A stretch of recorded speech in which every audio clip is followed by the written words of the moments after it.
My girlfriend texted on my birthday morning, "We need to break up. I've been thinking about this for a while." I replied, "Okay." Then I canceled the surprise party I planned for her next week and took her best friend instead. When she found out and realized she'd broken up with me on my birthday to be with someone who'd already rejected her, she lost her mind. I'm Hudson Pearson, 32, marketing manager for a tech company here in Nashville. I woke up on my birthday to a text. Just a text. No call, no face-to-face, not even a voice note. "We need to break up. I've been thinking about this for a while. Sorry." That was it. 18 months together, meeting each other's families, talking about moving in together officially. She'd been testing my commitment level constantly, asking when I'd propose, where we'd live, if I was serious about this.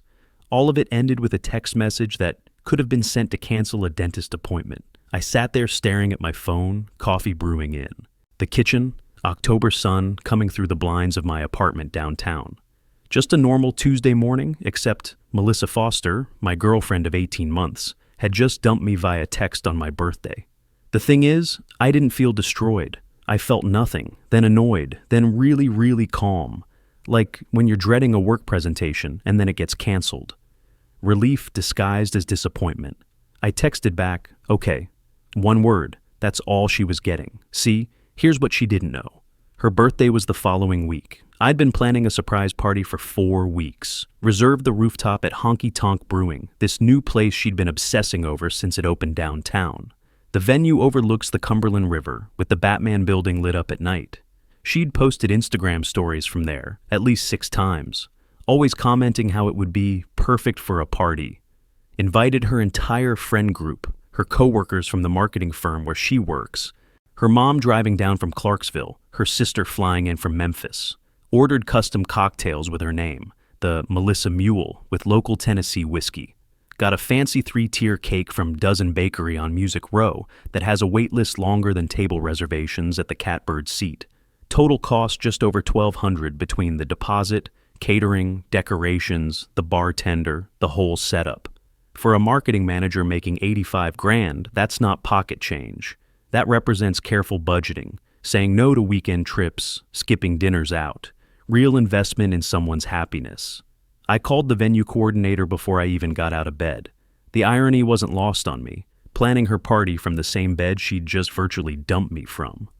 "I need to cancel the event next week." "Oh no, is everything okay? Did something happen with the guest count?" "Birthday girl dumped me this morning via text. So, yeah, going to need to cancel." Silence on the other end. Then, "I'm so sorry. That's really terrible timing. Tell me about it. Lost the deposit. $800 gone." In my mind, I calculated that against my monthly car payment. Didn't care even a little bit. Money spent on the wrong person is always money wasted, but money that reveals someone's true character, that's actually priceless. Then I started texting everyone on the guest list. Professional, direct, efficient. Same energy I use for project updates at work. "Party's canceled. She broke up with me this morning. My bad for the short notice." Jordan Mills, her best friend, responded within minutes. "What? She broke up with you today? On your birthday?" "Yep." Text message. "Are you kidding me right now? That's horrible. I'm so sorry." Jordan and I had always gotten along. She was funny, straight up honest, way less dramatic than Melissa. Direct communication, no hidden meanings, said what she meant. We'd hung out plenty in groups, had that easy vibe where you can roast each other without it getting weird. She worked as a nurse practitioner at Vanderbilt, had her shit together, dealt with real problems all day. Life and death stuff that put relationship drama in perspective. Honestly, I'm more annoyed about losing the deposit on the venue. Already paid for the time slot and can't get that back. Wait, you're losing the whole booking? Even with what happened? Can't refund the time slot, just the catering and decoration stuff. Contract law. So I've got this brewery rooftop reserved for 3 hours next Tuesday with nobody to invite. That's such a waste and so unfair. Yeah, thinking I might just go anyway. Open bar until the time runs out. Hate to let good money go to waste. There was a pause, long enough that I thought she might be crafting some polite decline. Then, want company? That sounds kind of hilarious and kind of genius. Dead serious, already paid for it. Might as well use it. Count me in. That's the most practical response to getting dumped I've ever heard. Cool, Bring whoever you want.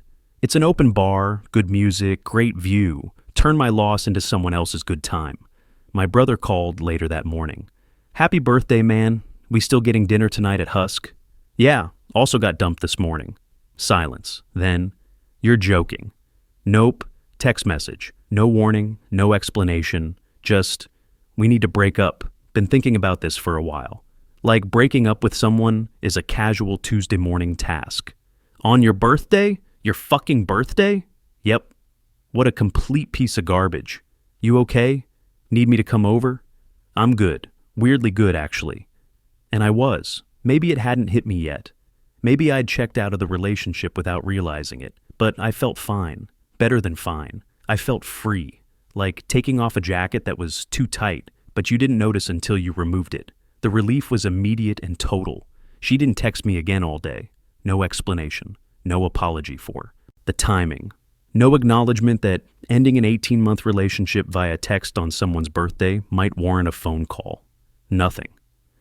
Radio silence. I went to dinner with my brother. Had a beer at Tootsie's afterward. Watched the Titans lose to Jacksonville. Had a pretty solid birthday considering I'd been dumped 6 hours earlier.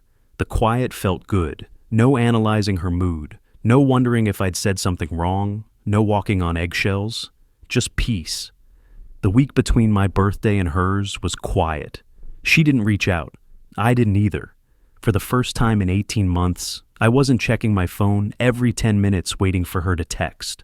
Wasn't analyzing response times or wondering if she was mad about something I couldn't remember doing. The silence was liberating. Work felt different too. More focused, less distracted. I knocked out 3 client presentations that week. Closed a deal with a local restaurant chain that had been dragging for months. My boss noticed. You seem sharp this week, Pearson. Whatever you're doing, keep it up. Funny how much mental energy gets freed up when you're not constantly managing someone else's emotions. Jordan texted a few days later, Wednesday around noon. Can I ask you something without starting drama? Go for it. Did she ever mention a guy from her gym? I sat up straighter in my office chair, set down my coffee. No, why? Just wondering. She's been weird lately about who she talks to. Weird how? Long pause. I could see the typing indicator appear and disappear multiple times. Look, I don't want to mess with your head, but she's been talking about this trainer at her gym like a lot. Past few weeks, it's been constant. His name is Brett. He's younger, just graduated from UT, does those thirst trap fitness videos on Instagram. She asked me what I thought about dating someone younger. Everything clicked into place. The sudden breakup. No explanation. The timing. The text instead of a conversation. When did she ask you that? Maybe a week before she dumped you. She showed me his Instagram, all abs and protein shakes and motivational quotes. 24 years old. Cool, cool, cool. So, she'd been planning her exit while I was putting down deposits for her party, shopping for my replacement while I was coordinating with her mother about dietary restrictions for the cake. Classic. Appreciate you telling me.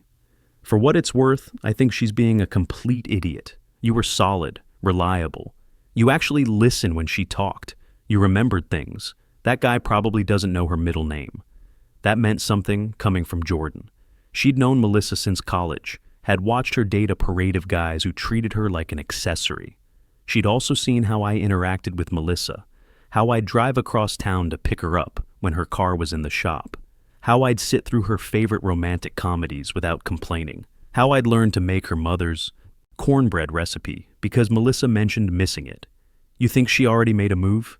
I think she was testing the waters. She's been going to the gym at weird times, staying late, asking him to check her form on exercises she's been doing for years.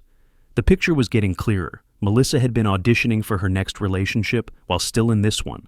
The gym had become her casting call. Her birthday came, Tuesday evening. The venue was still booked. I'd decided to honor the commitment. Waste not, want not. Plus, I'd already told Jordan it was happening. I showed up early, made sure the bar was set up properly, checked the sound system, confirmed the custom cocktails were ready. The venue coordinator, Sarah, had been apologetic all week. Are you sure about this? We could just cancel the whole thing. Nah, already paid for it. Might as well make someone happy. Jordan arrived first, right on time, wearing a blue dress I'd never seen before. She looked good. Really, good. Professional, but approachable. Behind her came 6 of her nurse friends from Vanderbilt. Smart, funny women who dealt with real problems all day and knew how to decompress properly. My brother showed up with his crew, 3 guys I'd known since college, all married now, all grateful for a night out without discussing mortgage rates or preschool applications. My coworkers came, the good ones, not the office politicians. Even my neighbor Pete showed up, the one who always borrows my tools and actually returns them. Good group, good energy. Nobody mentioned Melissa except to say good riddance and variations of her loss, man. The view from the rooftop was spectacular. Nashville's skyline lit up, the Cumberland River reflecting city lights, live music drifting up from Broadway below. The custom cocktails were actually pretty good. The bartender, a guy named Carlos who'd been doing this for years, kept the drinks flowing and the conversation light. We were maybe 2 hours in, everyone relaxed and laughing when Jordan's phone started buzzing incessantly. She pulled it out, glanced at the screen, and her face changed. Oh, wow. What? She showed me the screen, missed calls from Melissa, text after text, each one more frantic than the last. Who told her? Is this a joke? You're at the bar? The one he booked? Are you seriously there with him right now? On my birthday? Answer your phone. Jordan looked at me. Someone posted a story. She saw the location tag. She gestured toward my brother's wife, who was taking photos of the skyline with her friends in the background. You going to answer? Should I? Your call? But she made her choice last week. Jordan typed back slowly, deliberately. Yeah, I'm here. He invited me. You broke up with him. The phone rang immediately. Jordan looked at me again. I nodded. She answered and put it on speaker because why not? Everyone deserved to hear this. What the hell are you doing? Having drinks with friends. What are you doing? That was supposed to be my party, at my bar. I wanted that rooftop. And he planned that for you, Jordan said calmly. And you dumped him via text on his birthday, so he canceled it. That doesn't mean you get to just take my spot. That's my venue. Jordan laughed, a sound with no humor in it. It's a bar, Melissa. A public bar. You don't own it. I can't believe you're doing this to me. You're supposed to be my best friend. The conversation was loud enough that people around us had stopped their own discussions to listen. My brother's wife was recording on her phone. Carlos, the bartender, was pretending to clean glasses while obviously eavesdropping. I am your friend, Jordan said. I was your friend, past tense. Because friends don't dump good guys for random trainers at the gym. Dead silence from Melissa's end. How do you know about that? Because you wouldn't shut up about him. Brett with the perfect abs. Brett who spots you during squats. Brett who's so young and energetic. Brett who makes you feel like you're 22 again. More silence from the phone. You could hear Broadway music in the background, but nobody at our party was talking. Even Carlos had stopped pretending to work. Nothing happened yet, right? Jordan continued, her voice getting sharper. You dumped Hudson so you could be available, so you could see what might happen with Brett. Even more silence. Except what, Melissa? Did it work out with Jim Guy? The silence stretched so long, I thought the call had dropped. Then, barely audible, he's seeing someone. Jordan's jaw dropped. Several people around us made audible, oh shit sounds. My brother's wife definitely got that on video. Wait, you dumped him for a guy who's already taken? He was flirting with me, Melissa's voice cracked. He kept asking about my day, complimenting my form, staying late to talk to me. He'd text me workout tips. That's his job, Melissa. He's a trainer, customer service. It was more than that. I could tell he was interested, the way he looked at me. So you broke up with a guy who actually loved you for a guy who, what, smiled at you at the gym? You don't understand. It felt different. He made me feel different, younger, exciting. And then he rejected you. No response. Oh my God, he did. You told him you were single and he shot you down. He said he was seeing someone seriously and just thought I was cool to hang out with, as friends. I couldn't help it. I laughed. Loud enough she definitely heard through the phone. Is that him? You let him hear this? Yeah, because it's hilarious, Jordan said. You blew up an 18-month relationship on a hunch and got rejected. Now you're mad he's not crying over you. You're terrible. The worst friend I've ever had. No, I'm done lying to make you feel better about your bad choices. Grow up. She hung up. Jordan and I looked at each other. She was grinning. So was I. The entire rooftop erupted in cheers and applause. Someone bought Jordan a drink. Carlos gave us both a thumbs up. "That felt really good," Jordan said. "Sounded good from here." The party continued for another hour. Better energy than before, if that was possible. People kept coming up to congratulate Jordan on her truth-telling and me on my dodged bullet. My brother's wife had already posted the video to her Instagram story with the caption, "When karma comes for your friend's ex." We ended up being the last ones at the venue, sat outside on the rooftop after everyone left, talking while the Nashville skyline glittered around us. The Batman building looked like a sentinel watching over the Cumberland River. Music from the honky-tonks below created a soundtrack for the conversation. Turned out Jordan and I had way more in common than I'd realized. Both obsessed with true crime podcasts. We'd been listening to the same series about the Atlanta child murders. Both thought hot chicken was overrated but would never admit it publicly in Nashville. Both had the same weird sense of humor, the kind that finds irony in everything. She was easy to talk to. No games, no hidden meanings, no fishing for compliments or testing my responses. Just straightforward conversation between two adults who enjoyed each other's company. "Can I tell you something?" she said, looking out at the city lights. "Anything. I've been watching you two together for months, and I always thought you were too good for her. Why didn't you say anything?" "Because she's been my friend since freshman year at Vanderbilt. Loyalty, you know. But watching her plan this whole thing with Brett while you were planning her party, it made me sick." "How long did you know?" "About Brett? 2 weeks. About her checking out of your relationship? Months. She stopped talking about you the way someone talks about their person. Started talking about you like you were convenient." That stung because it felt accurate. Looking back, I could see the signs, the way she'd started treating our dinner plans like obligations instead of dates, how she'd stopped asking about my day at work, the way she'd scroll through her phone while I was talking.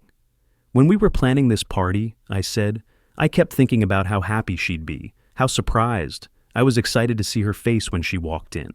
And she was planning to dump you. Yeah, you deserve someone who gets excited about you, not someone who treats you like a backup plan." When we finally left, I walked her to her car in the parking garage. Neither of us was in a hurry. "This was fun," she said. "Way better than whatever party you'd originally planned would have been." "That bad, huh?" She would have complained about something. Too loud, too crowded, wrong lighting for photos. Then she would have spent the whole night taking selfies instead of talking to people. You know how she gets. That was dead accurate. Melissa treated events like content creation, opportunities. "Want to get coffee sometime?" I asked. I mean, as not Melissa's friend, just as Jordan. She smiled, a real smile that reached her eyes. "Took you long enough to ask." The next day was Wednesday. I felt more energetic at work than I had in months. Closed another deal, this one with a local brewery chain that wanted to expand their digital presence. My boss pulled me aside. "Whatever's going on with you lately, it's working. You seem sharper, more focused, more like yourself." More like myself. I realized I'd forgotten who that person was. Jordan and I got coffee that Saturday morning at Frothy Monkey in 12th South. Then lunch at Prince's Hot Chicken, where we debated the optimal heat level and agreed that mild was perfectly respectable. Then we spent the entire day together, walking around Centennial Park, browsing the vintage shops on Music Row, talking about everything and nothing. It felt natural, easy, like hanging out with someone I'd known for years instead of someone I was just discovering. We didn't kiss or anything dramatic, just genuinely enjoyed being around each other. But there was definitely something there, an undercurrent of possibility that hadn't existed when she was Melissa's friend and I was Melissa's boyfriend. When I got home that evening, I realized I hadn't checked my phone once all day, hadn't wondered what Melissa was doing, or whether she regretted her decision. For the first time in 18 months, I'd spent an entire day focused on the present instead of managing someone else's emotional temperature. The next day, Jordan posted a photo on her Instagram story. Nothing dramatic, just our coffee cups from Frothy Monkey with good company as the caption. You could see my hand in the shot reaching for the sugar. Apparently, that was enough. Jordan's phone started buzzing immediately. Melissa, of course, but also their mutual friends, people I'd never even met, distant acquaintances who lived for drama. "Are you dating him? Now?" "We just broke up." This is a complete betrayal. I can't believe you're doing this to me. Everyone needs to know what you did. You're dead to me." Then Melissa started calling their mutual friends individually, spinning stories, playing victim. Jordan got texts from their college roommates, their book club members, even Melissa's cousin from Knoxville. "Heard you're dating her ex? That's messed up. Girl code exists for a reason. She's really hurt. How could you do that to her?" Jordan responded to every single one the same way. "She dumped him via text on his birthday for another guy who rejected her. But sure, I'm the villain." A few days later, I was at Jordan's apartment in Green Hills when someone started pounding on her door. Not knocking, pounding, like police with a warrant. She checked the peephole. "It's her. Want me to leave?" "No, stay. This ends now." She opened the door with the chain still on. Melissa was standing there, eyes red, mascara smeared, looking like she'd been crying for hours. "Are you serious right now? Dating him, my ex?" "Yeah, we're seeing each other. It's been 3 weeks since you broke up with him." 3 weeks? You broke up with him? "You broke up with him," I called from inside. "You don't get a say anymore." Melissa tried to see past Jordan. "You're really in there? In her apartment?" "Yep. This is insane. Both of you. There's a timeline for these things." Jordan let out a harsh laugh. "A timeline? You mean like waiting until you're actually single before pursuing someone else? That timeline?" "I didn't do anything with Brett." "Only because he wasn't interested," I said, walking to the door. "You tried, though. That's what matters." Her face went red. "You don't know anything about what I was feeling. I know you asked your friend about dating younger guys. I know you were texting Brett constantly. I know you broke up with me the second you thought you had something better lined up." "That's not... We were having problems." "What problems?" Jordan asked. "Name one." Silence. "You can't because there weren't any. You got bored, got a crush, thought you could upgrade. It didn't work out. Now you're mad he moved on. You're supposed to be my friend." "I was. Until you showed me who you really are. Selfish, manipulative, cruel." "I'm not cruel. You dumped a good guy via text on his birthday with no explanation because you wanted to pursue someone else, then got mad at him for not being devastated. If that's not cruel, what is?" Melissa looked at me directly for the first time. "You can't actually like her. You're doing this to hurt me." "Everything isn't about you, Melissa. Shocking, I know. But we were together for 18 months. That has to mean something." "It did. Past tense. You ended it. I moved on." "In 3 weeks? Would you rather I sat around crying, begging you to come back while you chased after Brett?" Her face twisted with something between rage and embarrassment. "He's not..." "We're not... Don't care. Genuinely don't care who you're with or what you're doing. You made your choice." Building security showed up then. Someone had complained about the noise. "Everything okay here?" "She was just leaving," Jordan said. Melissa looked between us like she was waiting for someone to crack, to admit this was all an elaborate joke. When nobody did, she turned and left. That night, Jordan and I ordered Thai food and put on a true crime documentary. Halfway through, she leaned into me on the couch. "This is weird, right?" "What is?" "Us, dating my former best friend's ex. Does it feel wrong to you?" I thought about it honestly. "No, does it to you?" "No, that's what's weird. It feels right." We kissed. Nothing desperate or dramatic. Just soft and natural and inevitable. 2 weeks later, we made it official. Posted a photo together at the Bluebird Cafe. Nothing over the top, just us at a table listening to some songwriter's acoustic set. But it was clear we were together. Melissa lost her mind completely. Posted a long rant on Facebook about betrayal and fake friends, and how the people closest to you hurt you the most. Didn't name anyone, but everyone knew. Got tons of sympathy comments at first. "Stay strong, you deserve better, real friends wouldn't do this." But then people started asking questions. What happened? What did they do? She couldn't answer without exposing herself. If she said, "My best friend is dating my ex," people would ask when we broke up. If she said 3 weeks, they'd ask why we broke up. If she mentioned Brett, she'd look shallow and stupid. So, the post just sat there, vague and dramatic and ultimately pointless. Her mom called me the next week, completely unexpected. I heard what happened, all of it. Okay? I got her version first, then I talked to Jordan's mother. We know each other from book club. Got the real story. I waited. Breaking up with you was stupid. Doing it on your birthday was cruel. Getting mad. That you moved on was entitled and ridiculous. I appreciate you saying that. You were good to her, Hudson. Patient when she was stressed about work. Supportive when her father had his heart scare last year. You remembered little things. Her coffee order, her favorite flowers, the way she liked her eggs. She took all of it for granted. I tried. I know you did. Jordan seems like a good person. Treat her well. I will. Don't let my daughter guilt you about any of this. She made her choices. Now she has to live with them. Last month, Jordan and I ran into Melissa and Brett at Cafe Coco. They were sitting in a corner booth, both staring at their phones instead of talking to each other. The energy was awkward, forced. She kept taking selfies while he looked uncomfortable. We didn't acknowledge them. Didn't need to. Their relationship was clearly struggling under the weight of its shallow foundation. My life now is different. Better. I'm with someone who communicates clearly, who doesn't play games, who chose me knowing exactly who I am. Someone who sees effort as attractive instead of expected. Someone who understands that relationships require investment from both people. Jordan challenges me intellectually, makes me laugh, supports my goals while pursuing her own. We talk about real things, career plans, family dynamics, what we want from life. Not just surface-level conversations about social media and celebrity gossip. Sometimes the best thing that can happen to you is having someone show you who they really are. Melissa did me a favor with that birthday text. She freed me up to find something real with someone who values what I bring to the table.